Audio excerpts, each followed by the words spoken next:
Saya tanya, yang kau banggakan sebagai Habib Kuitang pernahkah menjadi imam Masjidil Haram? Orang pertama kali yang menjadi imam Masjidil Haram adalah Syekh Junaid Batawi, yang kemudian dilangsungkan estafetnya oleh Syekh Nawawi Bantani, dan kemudian dilanjutkan oleh Syekh Khotib Minangkabau, ulama kita. Anda lucu, Anda bela-bela. Dari dulu tidak ada strategi, makanya jangan kaget. Kita jangan kaget kalau dari oknum-oknum klan Mbak Alawi mereka tidak mau istilahnya masuk kepada NU pada waktu itu.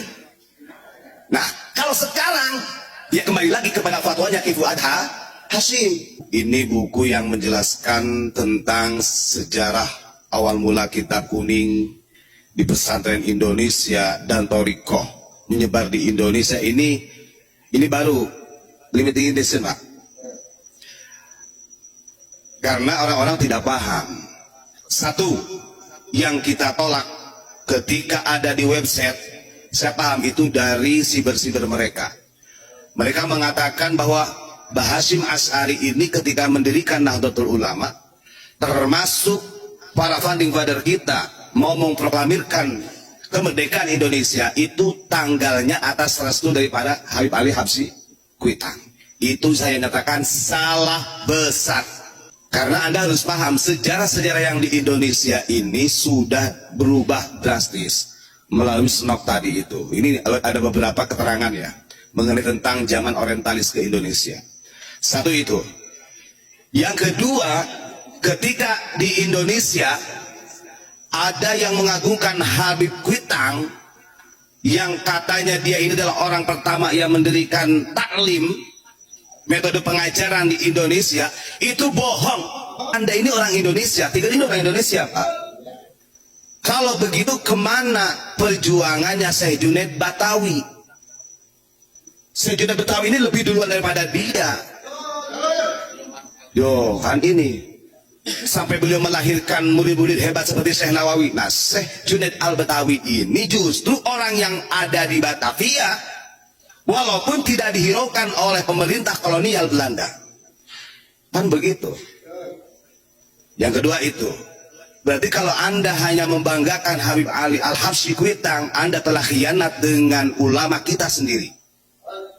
Jauh, secara karamah jauh. Nah, ini kan orang membaca di website, Bapak, yang seakan-akan yang berhasil mengislamkan Batavia, membuat metode pengajaran taklim ini adalah hasil dari Habib Ali Al-Habsyi Kuitang. Salah gitu. Jauh-jauh hari sebelum mereka ada di Indonesia, Syekh Junaid itu sudah menjadi ulama besar. Syekh Junaid Batawi ini hampir dilupakan loh di tanahnya, di Batavia. Kalau sekarang Jakarta, orang sibuk-sibuk jauh kok makomnya Kuitang. Ulama kita yang sebenarnya berjuang dilupakan. Dua poinnya. Yang ketiga, Anda ingat, karena Habib Ali Al-Habsyi Kuitang ini dia murid kesayangannya Utsman bin Yahya. Saya punya data nih, bukunya nih, ya. Dan nanti saya akan sampaikan di dalam Risalah Sunnah wal Jamaah apa yang disampaikan oleh Mbah Hasyim Asy'ari.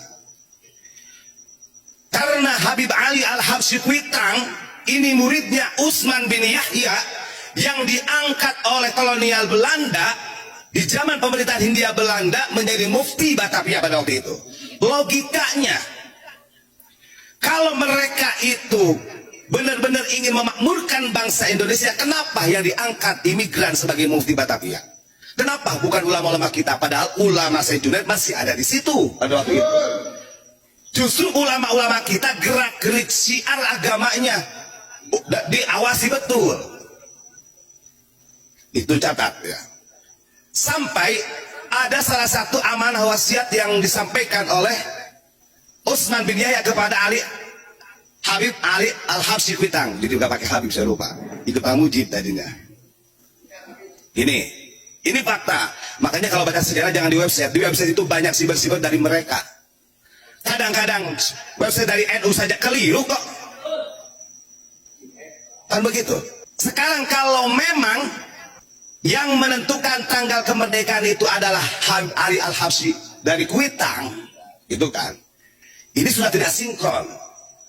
dari tanggalnya, kapannya, dengan apa yang disampaikan dalam sejarah Bapak Ulama Banten.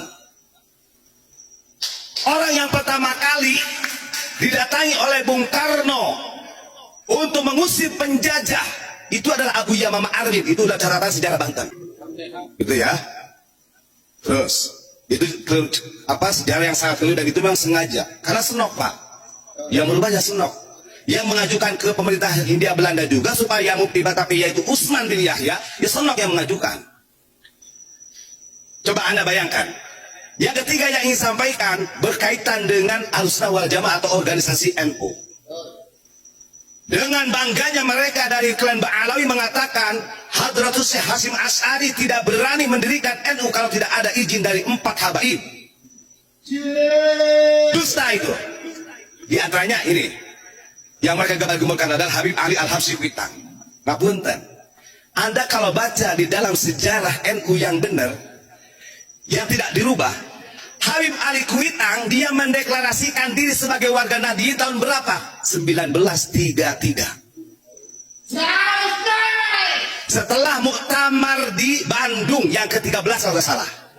Ternyata pada waktu itu Kiai Haji Wahab Hasbullah sama Bisri Samsuri, Pak, dari Jombang, kan mengutus salah satu murid untuk mendatangi Habib Ali Kuitang. Ini alasan kenapa NU didirikan di Surabaya, kok nggak di Batavia. Sementara di zaman pemerintahan kolonial Belanda sudah ada mufti. Mufti ini kan orang ahli fatwa. Kenapa ulama-ulama kita memilih Surabaya di Kertopaten, di rumahnya Kiai Haji Wahab Hasbullah? Karena ulama-ulama kita tahu Batavia adalah pusat pemerintahan kolonial Belanda beserta antek-anteknya. NU akan sulit berkembang. NU setelah didirikan 1926 di Surabaya, dari sekian banyak daerah wilayah yang ada di Nusantara, yang tidak berkembang itu di Batavia. Kenapa alasannya? Karena sebelum wafatnya Utsman bin Yahya memberikan amanah kepada Habib Ali Al-Habsyi Kuitang begini, kamu jangan sekali-kali ikut organisasi yang ada di pribumi ini, karena mereka sudah punya tujuan mau mendirikan Rabi'ah Alawiyah. Tapi ulama kita ya hebat, gak kalah siasatnya. Beberapa murid-muridnya mengajarkan diplomasi ke Batavia, mengajak masyarakat untuk memahami ajaran Nahdlatul Ulama. Singkat cerita, ada salah satu muridnya yang kebetulan dari murid Kiai Haji Wahab Hasbullah yang dekat dengan Habib Ali Al-Habsyi Kuitang. Beliau matur, kenapa di Batavia ini kok sulit berkembang NU? Sementara di daerah-daerah lain itu sudah terbentuk, akhirnya sudah terorganisir lah. Sekarang jenengan setiap ditanya oleh kiai-kiai NU, jenengan mendukung tentang adanya Nahdlatul Ulama didirikan. Tapi jenengan sendiri abu-abu dalam hal memihak ke NU ataupun bukan. Ke Muhammadiyah tidak, ke NU juga tidak, karena dia takut dengan fatwanya Utsman bin Yahya pada waktu itu.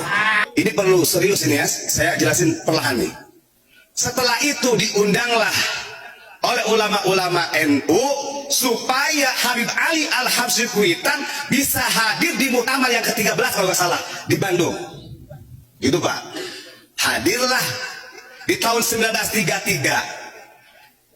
Setelah dia hadir di muktamar NU, karena kadung isin bahasane, Habib Ali Al-Habsyi kadung isin. Akhirnya di hadapan Kiai Haji Wahab Hasbullah, di hadapan Kiai NU Muassis NU pada tahun 1933, Habib Ali Al-Habsyi Kuitang mengatakan dirinya adalah warga NU. Jadi dia memproklamirkan sendiri.